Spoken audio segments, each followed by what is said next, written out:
todos. Como yo decía, Franklin me quiere mucho, solo es por eso que habla tan bonito. Nos llevamos muchos años, así que yo muy agradecida de que nos puedan recibir ahora y sobre todo con un honor enorme estar pisando aquí las aulas de la universidad, que fue retomada y conquistada por la lucha de la liberación, y darle ese abrazo fraterno a la hermana de uno de nuestros comandantes como ha sido Torrijos. Así que todo nuestro cariño también para quienes conforman la universidad, sus docentes, sus autoridades, sus estudiantes, desde el gobierno ecuatoriano, desde nuestra Asamblea Nacional del Ecuador y desde la Juventud Revolucionaria de Alianza País. Para nosotros ha sido una visita bastante buena, y yo aquí solamente antes de empezar a lo que veníamos, que es justamente comentarles el proceso que vivimos en Ecuador. Hoy en la mañana todavía evidenciamos rezagos de esa injusticia que vivimos a través del colonialismo y neocolonialismo en nuestros países. Tuvimos la oportunidad, después de estar con nuestro querido colega parlamentario Elías en la inauguración del Foro Iberoamericano, antes de venir acá tuvimos la oportunidad de ir a visitar el mausoleo de Torrijos. Y cuando nosotros pasábamos de regreso, vimos también un mausoleo que se le hizo a uno de sus grandes opositores, que fue Arnulfo Arias. Y ahí se ve la gran injusticia que todavía tenemos sobre nuestras espaldas y la tarea de las juventudes. Cómo ese mausoleo de Torrijos está abandonado, está ahí como una pieza más del paisaje, mientras Arnulfo Arias tiene un mausoleo en perfectas condiciones. Eso es un llamado para todos nosotros, para seguir manteniendo nuestros símbolos y nuestros íconos vivos y dignos, porque eso fue lo que nos enseñaron con sus luchas, la dignidad y la soberanía.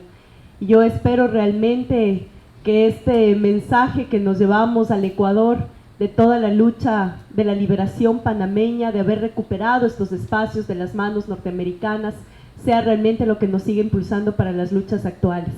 Yo quería comentarles algunos temas sencillos. Hemos podido compartir el tema de las juventudes a nivel especialmente latinoamericano y del Caribe en algunos espacios, y siempre retomamos la importancia de lo que es la organización de los jóvenes, no solamente para nuestros países, sino también para todo lo que es nuestra lucha latinoamericana y la construcción de esta nueva patria, que es nuestra patria grande. Cómo los jóvenes de Latinoamérica en este siglo XXI nos volvemos agentes transformadores para el mundo que todos queremos. En los últimos tiempos hemos sido testigos del surgimiento de una nueva generación que ha salido a las calles para hacer valer sus derechos. Es una de las cosas que no podemos olvidar. Quienes salieron a las calles hace décadas de años nos han dejado justamente la lucha y la consigna de no perder nuestro espacio, que son las calles y las luchas populares, desde esos espacios donde se reflexiona, pero sobre todo se lucha, se triunfa, se consigue victorias, derrotas también, pero que sirven para fortalecernos más. Desde Europa, África, Estados Unidos y América Latina, distintos movimientos juveniles se han empoderado del espacio público para reclamar más democracia, para derrocar gobiernos a través de revoluciones o para apoyarlos en casos de intento de desestabilización o golpes de Estado. En España, Grecia y Portugal, las y los jóvenes salieron a las calles en rechazo al modelo neoliberal antidemocrático que agudizó la crisis al grado de llevar a los estados nacionales a la bancarrota y a millones de personas al desempleo. En África y Medio Oriente observamos el derrocamiento de gobiernos por una generación que se cansó de vivir en condiciones precarias a pesar de contar con formación académica y que se hartó del autoritarismo y la corrupción de sus gobernantes. En Estados Unidos vimos como un puñado de jóvenes artistas e intelectuales se tomaron varias plazas de las principales ciudades y centros emblemáticos del poder mundial, como el Wall Street, en reclamo al descaro y cinismo de una cúpula de banqueros que se creen dueños del mundo y contra un gobierno que no solamente financia guerras por toda la orbe, sino que cuando un banco quiebra, le rescata sin reparos. No importa el costo que eso tenga para las finanzas públicas, mientras millones de estadounidenses engrosan las filas de la pobreza. En Chile y Puerto Rico, atestiguamos la lucha de las y los estudiantes para tener acceso a la educación pública y de calidad, enfrentándose a la mercantilización de uno de los bienes más preciados de toda la nación. En México, cientos de miles de jóvenes de distintas universidades y colegios denunciaron las manifestaciones multitudinarias sobre y en contra de la falta de democracia en su país y la manipulación de los poderes políticos y económicos a través de los medios de comunicación. Por otro lado, Ecuador y Argentina hemos visto la defensa de nuestros gobiernos democráticamente electos, resistiendo un intento de golpe de Estado en el 2010, en el primer caso, y confrontando al poder mediático y sus intentos de desestabilización en el 2012, el segundo intento de golpe de Estado. En todos estos procesos, la participación de los distintos sectores de la sociedad ha sido fundamental. La clase obrera, los campesinos, como ahora en Colombia, los profesores, las amas de casa, los profesionistas, los movimientos indígenas, los sindicatos y de vez en cuando los partidos políticos han puesto lo suyo para trastocar ese status quo. Pero hemos sido las y los jóvenes quienes hemos cuestionado de manera más enérgica el actual sistema. A este fenómeno algunos sociólogos y politólogos lo han llamado el retorno de la juventud y lo han explicado desde enfoques estructurales que tienen que ver con las condiciones materiales de los sujetos, es decir, se explican la repolitización de los sectores juveniles a la falta de empleo, de ingresos, de seguridad social, a la incapacidad de emanciparse de sus padres, etc. Esta explicación es válida hasta cierto punto, porque alumbra las causas objetivas, pero oscurece las subjetivas. Como sabemos, en cualquier fenómeno social, ambos factores forman parte de esta ecuación. No podemos explicar de manera completa la realidad cuando falta uno de estos aspectos. Lo objetivo y lo subjetivo van de la mano del desarrollo del ser humano.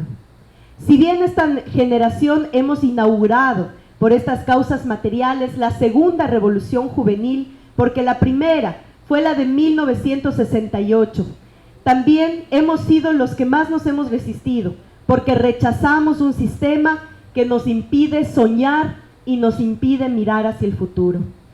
El neoliberalismo nos niega derechos elementales como la educación, el empleo, la recreación, pero sobre todo nos niega el derecho a la subjetividad y a la esperanza. Con su narrativa totalitaria, el neoliberalismo intentó decirnos que la historia se había terminado, cuando a ninguno de nosotros nos preguntaron si estábamos de acuerdo o no con que el libre mercado y la democracia procedimental fueran los últimos y definitivos modelos de organización de la sociedad. Intentó condenarnos a ser autómatas dedicados únicamente al trabajo alienado, al consumismo nihilista y al entrenamiento banal, negando nuestras raíces culturales, nuestros sentimientos y proyectos como sujetos independientes. En resumen, intentó deshumanizarnos. Por eso el rechazo ha sido tan fuerte, tan radical a veces, porque no nos pueden quitar nuestra manera de ser en el mundo, nuestra naturaleza contestataria, no nos pueden arrebatar nuestros anhelos y nuestros deseos. Por eso es que debemos reencantar al mundo. Walter Benjamin, uno de los filósofos más grandes del siglo XX, aseguraba que la clave para transformar el mundo era reencantarlo, es decir, era volver a percibir como un mundo mágico, lleno de posibilidades, abierto al futuro y sobre todo a las rupturas. Sobre esta premisa fundó toda su filosofía de la historia, entendiéndola como un tiempo susceptible a ser dislocado por los seres humanos y no como un destino fatal predicado por el liberalismo hegeliano. Sobre esta premisa, también la generación del 68, los situacionistas y otros movimientos revolucionarios en Europa y América Latina fundaron su acción. Creyeron que la realidad en la que vivía podía ser transformada y lucharon por ello.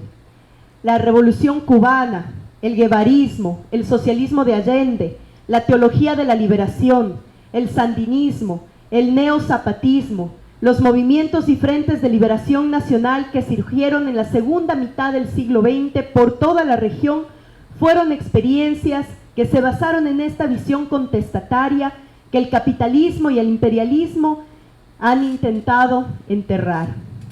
Para la lógica del capital, de los gobiernos autoritarios, de las transnacionales depredadoras que tanto daño han hecho a nuestros países y nuestros pueblos, el mejor mundo posible es aquel donde cada uno de nosotros renunciamos sin más a la opción de pelear por realidades más justas, por naciones más igualitarias. Los poderosos de este mundo sueñan con eso. Esas son sus utopías, o mejor dicho, sus distopías. Todos los días, a todas horas, ensayan nuevos métodos de dominación y de espionaje. La tarea de las juventudes latinoamericanas, más allá de sus orientaciones ideológicas, es rechazar este tipo de prácticas, inaceptables en pleno siglo XXI. Es contrarrestar estas tendencias proponiendo alternativas de convivencia, de sociabilidad y de civilización. Tenemos no solamente que salir a las calles en protesta, tenemos también que reencantar a este mundo del que nos hablaba Benjamin. Y es a partir de esas condiciones subjetivas que podemos explicarnos también el regreso de las juventudes al escenario político. En Ecuador estamos construyendo una sociedad alternativa. En este sentido, el Ecuador ha puesto el tema de la construcción de una sociedad que va a la construcción del socialismo en el siglo XXI como un asunto prioritario. Desde la Revolución Ciudadana, desde que este gran proyecto llegó, encabezado por Rafael Correa en el 2007, hemos ensayado un nuevo modelo de sociedad a contracorriente de las tendencias dominantes. A lo largo de estos años hemos revolucionado la vida pública de nuestro país. Hemos propuesto el buen vivir o summa causa como alternativa regional y mundial, en donde el sentido de vida del ser humano no sea el consumo, la competencia, la acumulación de capital, sino una armonía con sus semejantes y la naturaleza. Para nosotros nuestro buen vivir se resume en eso, el desarrollo equilibrado del ser humano con la naturaleza, donde las necesidades materiales estén cubiertas, pero exista la posibilidad también para todas y todos de tener acceso a la cultura, al arte y a las nuevas formas de pensamiento. Estamos peleando todos los días por lograr seres humanos integrales, que se sientan orgullosos de sus raíces y a la vez aporten a la sociedad con todos nuestros conocimientos y bagajes ancestrales que poseemos como pueblos originarios. Estamos negando la lógica del neoliberalismo que dice que el capital está por encima de los seres humanos. Hemos otorgado derechos sociales inéditos a la población ecuatoriana. Somos, junto a Bolivia, uno de los primeros estados de la región reconocidos en su constitución como plurinacionales y le otorgamos como único país a nivel mundial en la constitución del 2008, que fue la constitución de Montecristi, derechos a la naturaleza. Muchos nos han creído locos por hacer eso, pero nosotros creemos que las nuevas utopías se construyen en este equilibrio armónico. Tenemos algunas experiencias interesantes, innovadoras, que nos gusta compartirlas a donde vamos, siempre llevando este mensaje de transformación, porque creemos que en este reencantamiento del mundo y la búsqueda de nuevos modelos debemos conocernos los unos a los otros, intercambiar experiencias, enriquecernos mutuamente como humanidad. Algunos logros que hemos tenido en estos 6 años de Revolución Ciudadana, en una población de 14 millones de habitantes y en una población que ha sido vista en el mundo como un territorio tan pequeño, pero que ahora también se ha unido a dar esas grandes líneas de soberanía y dignidad, no solamente para la región, sino para respeto al mundo entero. En estos últimos años, Ecuador económicamente creció en promedio más que toda América Latina, con un 4.3% a comparación del 3.5% de toda la región. En plena crisis internacional, nuestro Producto Interno Bruto alcanzó un crecimiento del 8% y se incrementó como nunca antes el gasto público en un 2.6% del promedio anual. En su última visita a Europa, le preguntaron a Rafael Correa que cuál era el secreto para tener estos resultados. La respuesta de nuestro presidente y compañero Rafael Correa fue contundente. En materia macroeconómica, atendemos a las necesidades del país y a su realidad concreta, y no a las recomendaciones de organismos y burocracias internacionales como el Fondo Monetario Internacional y el Banco Mundial. La verdad es que aquí no hay mucho secreto. De lo que se trata es de privilegiar siempre el interés nacional y la soberanía de los pueblos ante cualquier intento de intromisión externa. Eso también hicimos en el 2008, cuando decidimos expulsar de nuestro territorio una base norteamericana de Manta. Fue el primer paso que dio la Revolución Ciudadana para marcar territorio soberano. En plena época multipolar teníamos un mecanismo de dominación tan descarado como esa base militar en uno de los puntos geoestratégicos para nuestro país como el puerto de Manta. Eso era intolerable y decidimos soberanamente expulsarles y prohibir en la Constitución cualquier base militar extranjera en territorio ecuatoriano. Renegociamos la deuda externa, logrando recuperar 8.000 millones de dólares para inversión en infraestructura. En el 2006, el servicio de la deuda representaba el 24% del presupuesto del Estado. En el 2012, apenas el 4%. También renegociamos los contratos petroleros con las transnacionales, que se llevaba el 80% de las ganancias netas y dejaba en el Estado ecuatoriano el 20%. Pero no es que el 20% lo dejaba para el desarrollo del país. Aparte, las transnacionales petroleras, de llevarse el 80% de las ganancias líquidas, de las ganancias netas, en los contratos determinaban que ese 20% que se quedaba en Ecuador era para el pago de una deuda ilegítima externa que tenía el gobierno ecuatoriano. También renegociamos. Hemos recuperado cerca de 2.500 millones de dólares con los que se han construido nuestras escuelas del milenio en todo el territorio. Las escuelas del milenio están siendo construidas especialmente en territorios rurales donde las poblaciones y pueblos y nacionalidades jamás tuvieron acceso a una educación de calidad. Son escuelas con toda la tecnología, los mejores servicios y los mejores docentes al servicio también de la educación de la gente del sector rural y de quienes siempre fueron discriminados por el sistema neoliberal en cuanto al derecho de educación se trataba. Además, hemos construido cientos de hospitales de primer nivel en donde antes tampoco existía sistemas de salud. Hemos dado pasos agigantados en la abolición de trabajo infantil. Durante el gobierno de la Revolución Ciudadana, 450.000 niños y adolescentes, mayoritariamente indígenas, han dejado de trabajar para comenzar a estudiar. En estos años también duplicamos la matrícula de indígenas y afroecuatorianos en las universidades. Antes eran sectores discriminados, hoy son parte esencial de la vida nacional, de la parte académica, de investigación, de ciencia y tecnología de nuestro país. Hemos multiplicado 8 veces la inversión de educación en investigación. Mientras en el 2006 se invertían 90 millones, hoy invertimos casi 800 millones de dólares.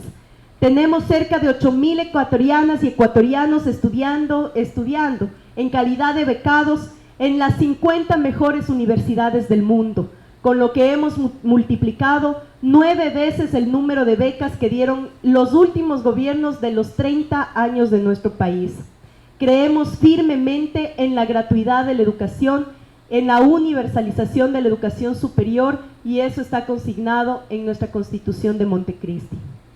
Ahora mismo tenemos la tarea de la construcción de 4 nuevas universidades estatales en el territorio ecuatoriano, dedicadas justamente al trabajo de ciencia, tecnología, estudios de la vida para el cambio de matriz productiva que nos hemos planteado como Ecuador. Pero además estamos impulsando por primera vez en el Ecuador la Universidad de las Artes, como parte complementaria y absoluta de la revolución en cuanto a revolución cultural se refiere. Por otro lado, y esto siempre nos enorgullece decirlo, las personas con capacidades diferentes también han recuperado la dignidad que les fue arrebatada. A través de la Vicepresidencia de la República, que estuvo a cargo de nuestro ex compañero vicepresidente Lenin Moreno y la misión Manuel Espejo, se logró atender a 130,000 personas con discapacidad, brindándoles apoyos técnicos, financiamientos e incorporándoles al trabajo y a los estudios. Actualmente, la vicepresidencia encabeza con nuestro actual compañero vicepresidente que asumió las funciones en mayo de este año. Él y la vicepresidencia, además de continuar con la tarea de las personas con discapacidad, está encargado de la matriz del cambio productivo. Queremos dejar de ser un país dependiente del petróleo y estamos generando nuevas alternativas con energías renovables. Este es el proyecto bandera de los siguientes 4 años de gobierno. Sabemos que será difícil, porque el 70% de la economía mundial depende del petróleo, pero el mundo necesita esta transición energética y nos hemos puesto como país el objetivo de encabezarla. Hemos ganado varias batallas a las transnacionales, y en lo que se refiere a la correlación de fuerzas al interior, hemos dado una pelea sumamente fuerte, pero hemos hecho valer el derecho ante muchas de estas transnacionales que ya no mandan en nuestro territorio. El caso Chevron Texaco es paradigmático y quiero aprovechar aquí porque es justamente hoy una de nuestras campañas internacionales. Poner nuestra voz nacional, que se ha convertido también en la voz de los pueblos amenazados, extorsionados y explotados por las transnacionales como parte de nuestra dignidad de la construcción de la patria grande. Y hemos venido a contarles nuestro caso para que también ustedes nos ayuden a ser voceros de esta nueva lucha internacional que estamos emprendiendo como Ecuador con nuestro caso Chevron Texaco. Quiero comentarles solamente unos pocos datos para que caigamos en cuenta de la injusticia a través de los arbitrajes internacionales que se hacen contra la dignidad de nuestros países.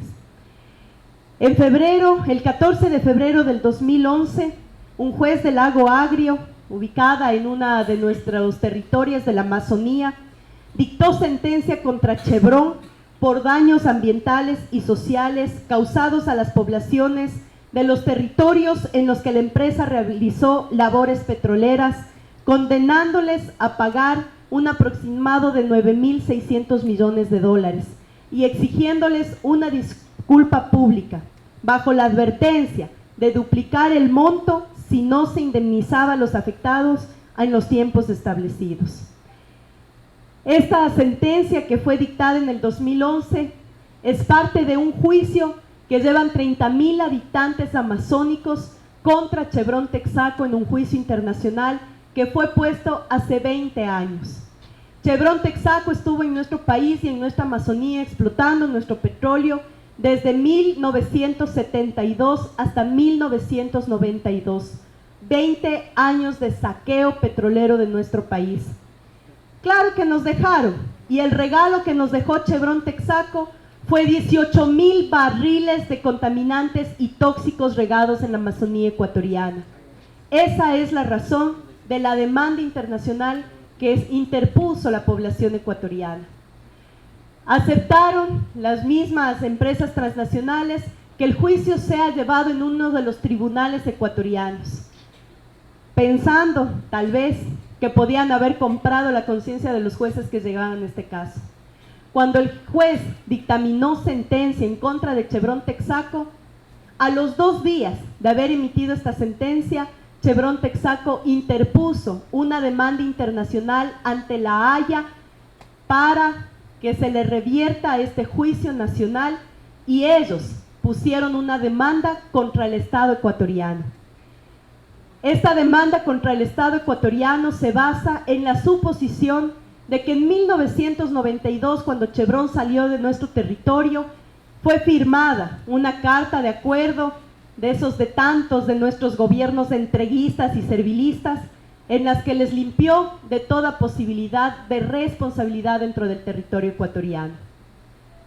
20 años después, seguimos en la lucha y no estamos dispuestos a acatar una previa resolución que ha adoptado la Haya, de decir que es el Estado ecuatoriano quien tiene que pagar los daños ambientales causados por Chevron Texaco por un monto de 19.000 millones de dólares a favor de Chevron Texaco.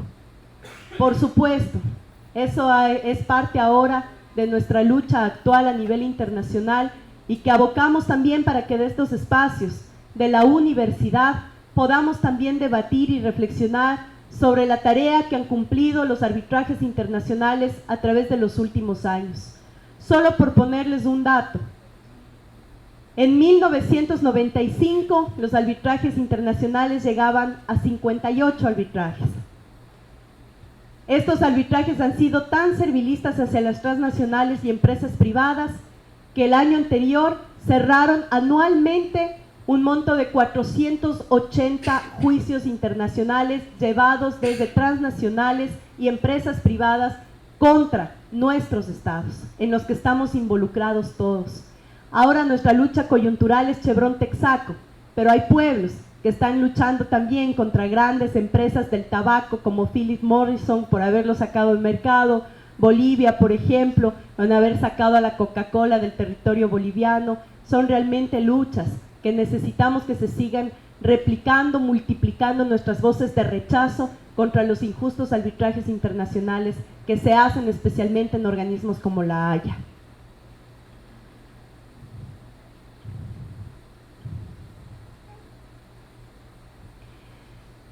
Es así que los jóvenes nos convertimos en parte fundamental de este cambio. Perdón, ya me emocioné con el caso de Mochaizaco. Tanta injusticia que queremos transmitirles esto realmente para que nos ayuden con sus voces. Y es que la juventud en esta construcción alternativa, las y los jóvenes tenemos un papel central. La constitución nuestra, la ecuatoriana, la del 2008, es una constitución producto de un proceso de gobierno en los que se pone en el artículo 39 de esa constitución como a los jóvenes como actores fundamentales del desarrollo del país. Entonces nosotros nos hemos preguntado, si ganamos que un artículo en nuestra constitución determine que la juventud es fundamental para el desarrollo del país, entonces tenemos que ponernos a pensar, a debatir y a discutir qué es lo que vamos a hacer para que ser parte fundamental sea la transformación absoluta de nuestro sistema, de nuestra estructura y superestructura que tenemos todavía en nuestro país. Los últimos años las y los jóvenes nos hemos integrado a los puestos de decisión política centrales. Jóvenes entre los 20 y 30 años pueden ser vistos desempeñándose a una edad temprana en responsabilidades de Estado como ministros, ministras, asambleístas, gobernadores, entre otros cargos de decisión política. Además, que en esa misma constitución se incorporó el voto de los jóvenes y adolescentes de 16 años. Es una confianza ahora que nos ha sido otorgada a la juventud y a la nueva generación por parte de la Revolución Ciudadana y la confianza que ha tenido nuestro mandante, que es el pueblo ecuatoriano, y nuestro mandatario Rafael Correa, por el gobierno y la sociedad en su conjunto, la que nos pone en una situación de mucho compromiso. Hoy nosotros asumimos la presidencia de la Asamblea Nacional en el mes de mayo. Y digo nosotros porque ha sido el trabajo de un esfuerzo colectivo. Con apenas 29 años me permitió el pueblo convertirme en la presidenta más joven de un poder legislativo de toda América Latina.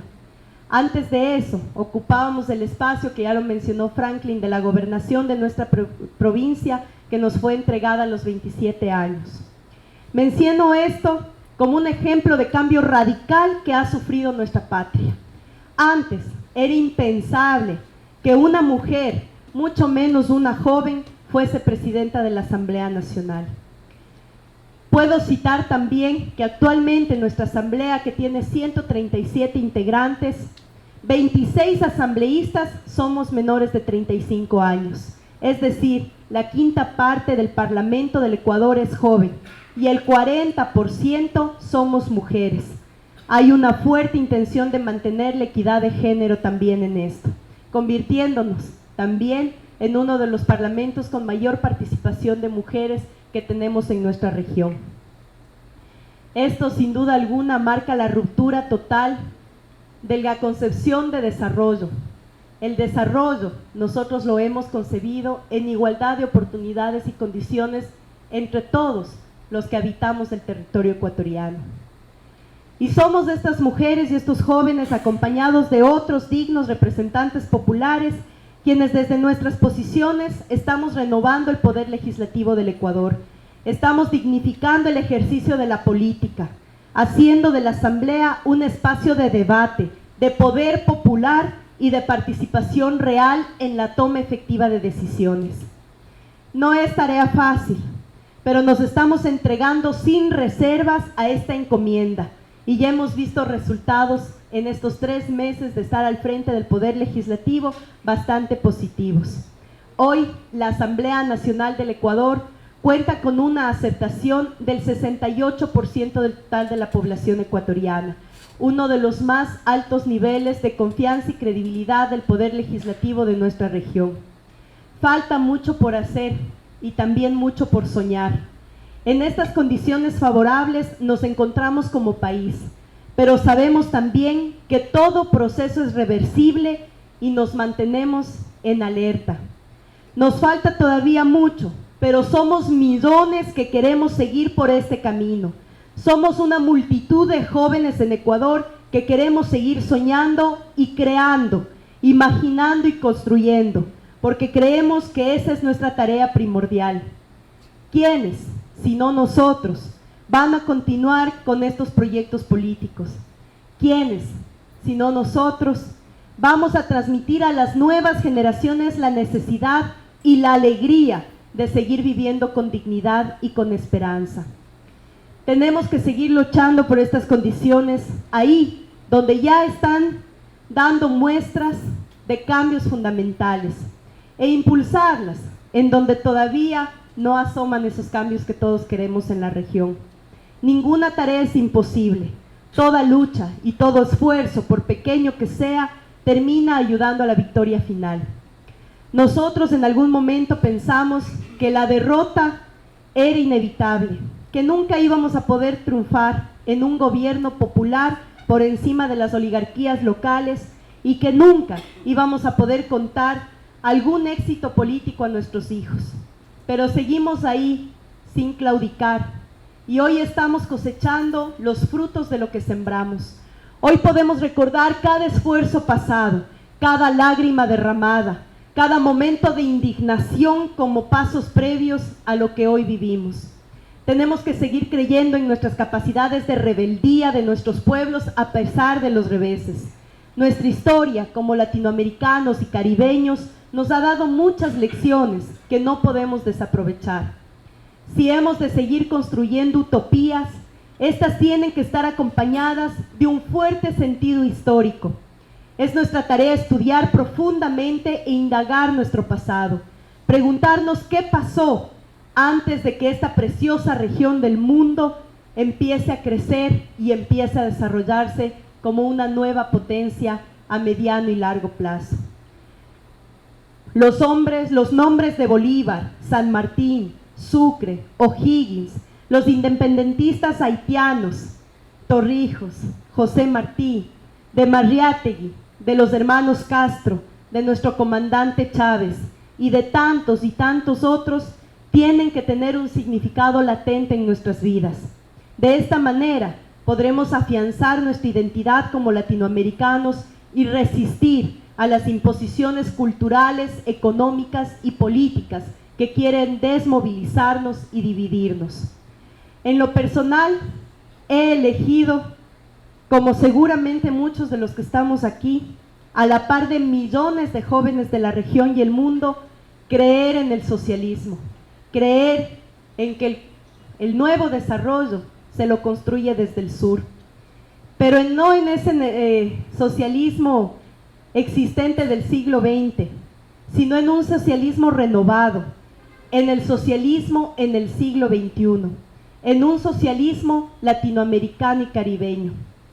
Esa es la utopía que hemos decidido construir, porque creemos que es totalmente viable y ha demostrado hasta ahora ser efectiva para las grandes mayorías antes discriminadas y vulneradas. Ese es el sueño por el que tantas veces tuve la oportunidad de salir y tomarme las calles, salir y tomarnos las paredes como fuente también de lectura y de conciencia y de construcción de colectivos sociales. Hemos sacrificado un montón de cosas y por el que seguiremos luchando, mi país y esperamos que toda la región. Creemos que ante este nuevo despertar de las juventudes en el siglo XXI es necesario marcar rumbo y decir las cosas sin temores. La salida a la crisis global y civilizatoria es por la izquierda. La continuación de este modelo capitalista que hemos rechazado tantas veces, a lo único que nos llevará es a repetir las barbaries cometidas en nuestros pueblos. Nuestro papel como nueva generación es extinguir, terminar de enterrar, de tirar al basurero esa historia de discriminación impulsada por el imperio. La invitación es a seguir erigiendo nuevas realidades, a poner todas nuestras capacidades al servicio completo de nuestras sociedades. Desde el arte, la política, la ciencia, desde cada uno de nuestros campos de acción, la juventud tiene que convertirse en un agente transformador para poder lograr un mundo mejor. Esperamos, queridos jóvenes universitarios, cuerpo docente y autoridades, querido compañero y camarada Elías, el decir que esto es la lucha permanente. Nosotros asumimos, esta generación, la lucha de nuestros antecesores y nuestra tarea fundamental es heredar nuestra lucha actual a nuestras futuras generaciones. Gracias por permitirme compartir este espacio, por poder compartirles un poco de la experiencia que vivimos desde las juventudes latinoamericanas y principalmente desde ese país grande, soberano, digno como es Ecuador de la Revolución Ciudadana. Gracias.